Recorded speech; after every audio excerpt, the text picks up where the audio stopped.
Hi, welcome to Daddy Curb's farm. Today I want to talk about one of my favorite tools on the farm, and that is the simple 5-gallon bucket. I have lots of 5-gallon buckets, and most of them are free. Many of my buckets have come from the local deli. They're pickle buckets. The pickles come to the deli, they use them for their sandwiches, and then they put these out for free for people to take. But what do you do with buckets if you have way too many, or if they start to break down? For example, this one, the handle won't stay on anymore. I've come up with a couple of ways to reuse and repurpose these plastic buckets in the chicken coop. One of those is as a chicken feeder. Before I show you how to make the feeder, I want to demonstrate on this bucket that sometimes the bucket, the plastic, is so far degraded it's not worth making anything out of. If I press this utility knife into the plastic and it cracks, this bucket is not worth using anymore. It needs to go to the recycle bin. I find on the farm when I feed the chickens or ducks, or sometimes for purposes in the garden, that I like shallow containers. You can buy them at the feed store, but a lot of times they're over $10 and it's really just a plastic bucket. So I'm going to show you how to turn this bucket into a shallow pan to use for feed. I've already made several buckets, so I know that I like my shallow buckets for feeding the chickens to be about 3 inches deep. I can easily mark the bottom of this container using a measuring tape and a Sharpie. I just set the Sharpie on the 3-inch mark and the end of the tape on the bottom of the bucket, and I just pull around the bucket.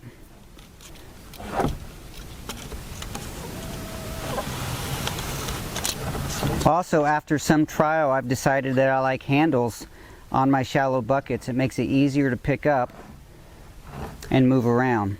On two sides of the bucket, lining up with the handle, I just center this container, and you can do this by hand or some other template.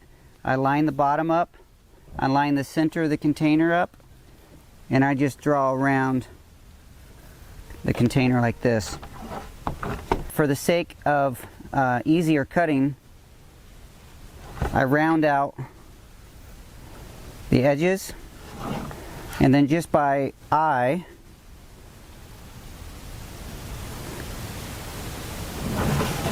I mark my handle. I'll do that on both sides. With the utility knife, I'll make a few starting holes, then I'll use my jigsaw to cut. I need to make 2 holes on the inside of the handle and 1 on the outside. Holding the blade away from me and pushing away from me downward into the plastic, all I need to do is poke a hole, and I'll do it on the edge, on the top, and again on the outside. Notice how this plastic is soft and not brittle like that white one that I demonstrated. On the other side, I just need to do this in 2 places, on the bottom of the handle and on the top of the handle. There's probably cleaner ways to cut these buckets, but I found that the jigsaw does it quickly and pretty efficiently. So in the starting hole that I made, I press my saw down in,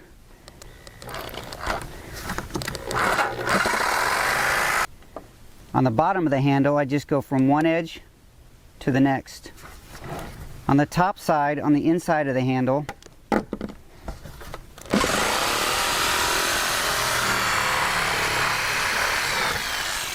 I do one side, then turn the bucket around.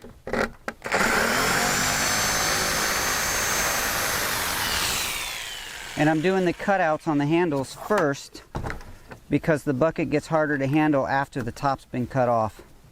Now go back to that starting hole that you made with your knife on top.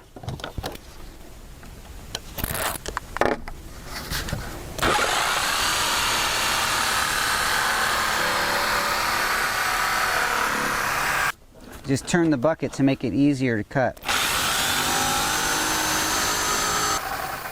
Make sure the blade is stopped before turning the bucket, because the blade can bounce around, making it a little unsafe.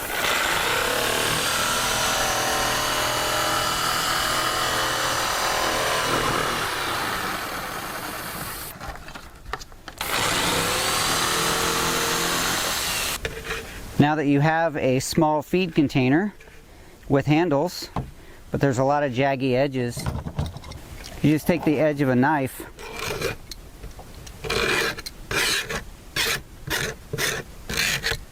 and scrape the jaggy edges off. You could use sandpaper for this too.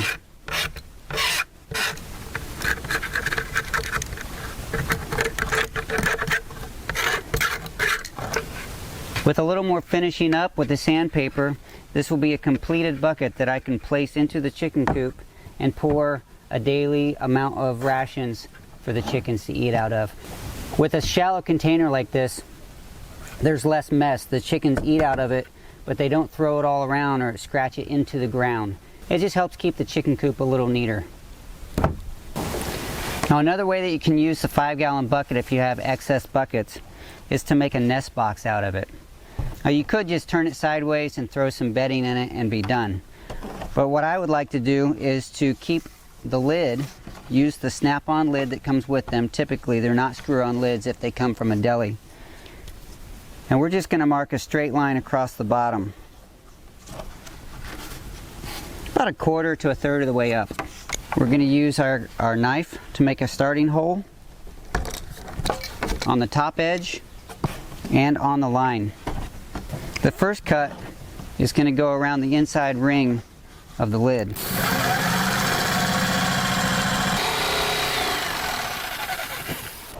Stopping at your line.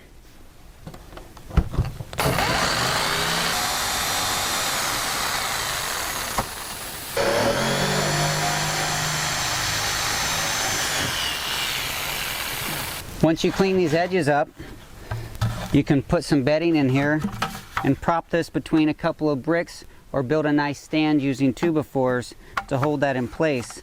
And now this lip on the bucket, on the lid, will help keep that bedding in there. This probably wouldn't serve a very large chicken, but bantam to medium-sized chickens, this would do just fine. My original purpose for making these was for the chicken feeders, but as I made a few more of them, I decided that it would also be useful in the garden as a bottom container to help keep water in the bottom of your pots. So there's a couple of ideas of ways to use the 5-gallon buckets, just to upcycle, recycle some old materials or excess materials that perhaps you can get for free, but you just don't need 100 5-gallon buckets in their original shape and form. You can use them for other purposes like this. I would love for you to share in the comments ways that you have upcycled different materials in your garden and on your farm and in your home.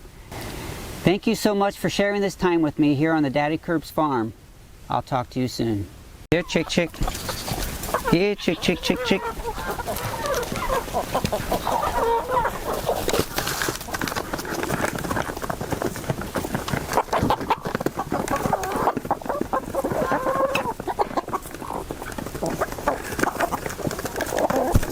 There's enough for everybody. You can share.